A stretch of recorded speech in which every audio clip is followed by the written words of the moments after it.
Alright, response to Jane L. Zero's fish story. I do not remember a time when I didn't fish. That's me and my dad, my mom. It's one of my first crappies right there. It was probably 1965, 66, somewhere in there. And here's years later,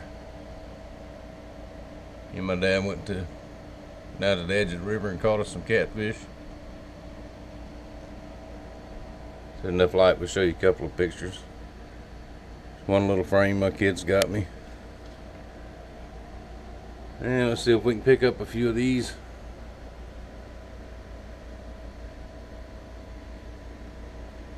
Some of the kids and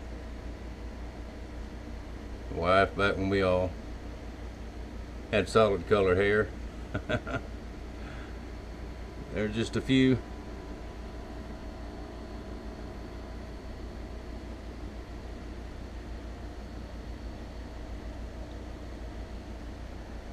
And I've got stacks and stacks more framed. But just thought I'd show y'all those before I tell y'all this fish story. Hope y'all enjoy it.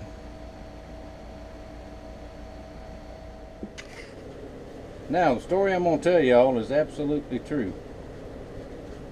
Back several years ago, probably 10 years ago, my nephew, well, we called him nephew, was married to my niece.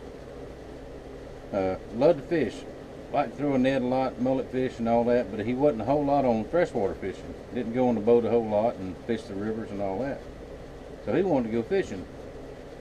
Now, the nephew I'm talking about, he was actually killed in a car accident about 5 years ago. Lost him way too soon. He was a good young man, worked real hard, took care of his kids. Just really miss him, miss going fishing with him. But he wanted to go to the river fishing. So we took, the brim busters and crickets and all that and went up the river. So we was brim fishing, bluegill fishing, whatever we could catch. That's what we was after. And we had a few in the box. And this boat right here was in the box, had a few in the box. And he was in the back of the boat and I was in the front of the boat on the trolling motor. And I heard him holler. He said, Uncle Ricky, stop, stop, stop. So I let off the trolling motor and stopped, and I said, what's the matter? And he is fighting the fish with that brim buster pole just all over. It went around the boat, come back around the other side, and I finally got him up, and it was a shell cracker, which what y'all call a red ear sunfish shell cracker, same thing. And this was one of the biggest shell crackers I've ever seen in my life. And it was over 2 pounds at least. It might have been closer to 3. It could possibly have been in a state record class. Could have been, but we don't know that, and we'll get to that at the end of the story.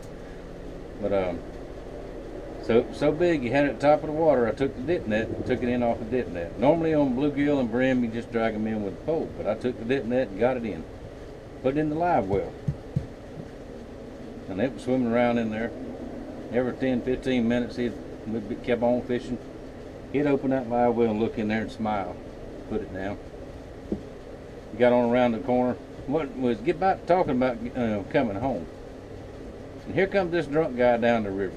Beer cans all in the boat. Had a beer in his hand. Cigarette hanging out of his mouth. Now, drunk guys on the river around here, that's ain't no big deal. You see that all the time. But he pulled up close to us, said, y'all catch anything? And Douglas, first thing out of his mouth, you ought to see the shell cracker I caught. You won't believe this thing. And he said, let me see it. So he reaches down in the live well and holds that fish up, grinning like an ape. I mean, he was just happy as he could be. That old guy said, oh, that's a big one. And then he went to put it back in the live well, and just wait for it. It flopped. It came down. It bounced right here off of this measuring stick, bounced off of there, and back into the river it went. And he was just beside himself that he had lost that fish and fell back overboard. Well, now the drunk guy starts laughing. At that particular time, I didn't carry a pistol or nothing with me. If there'd been one in the boat, Douglas would have shot that guy. He's laughing at him so much. So the drunk guy takes on off down the river. And I asked Douglas, I said, you want to fish some more? And he was disgusted by then. He didn't want to fish anymore. He said, no, I want to go home. I'm ready to go home. Now, we don't even have a picture of this fish. So, you know, so we ease our way back to the boat landing. And when we get there, it's summertime. And boat landings around here, people use as swimming holes too. People are always around swimming, this and that. So the drunk guy's down there with his boat tied up to the dock. And he has already told everybody there about that boy that dropped that fish back over.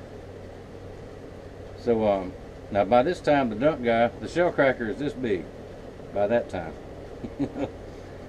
So we get there and everybody, not everybody, but a lot of people at the boat ramp started harassing him about dropping and losing that fish. And he on the way home, I thought he was going to cry. He didn't, but he's a grown man now, got kids and all. And if I lose a fish like that, I might would cry too. I wouldn't want nobody to see me, but I might would. But every time I saw him, for up until the time he passed away, every time I saw him, he said, we got to go back down there one day. I'm going to catch that fish. I know that fish is still there. So, and I've been to that same area several times, and I hadn't caught that fish. So I guess maybe he's still there. Maybe somebody else caught him. I don't know. But that's a pretty good fish story. So, John, I hate you lost that big catfish. We all believe you.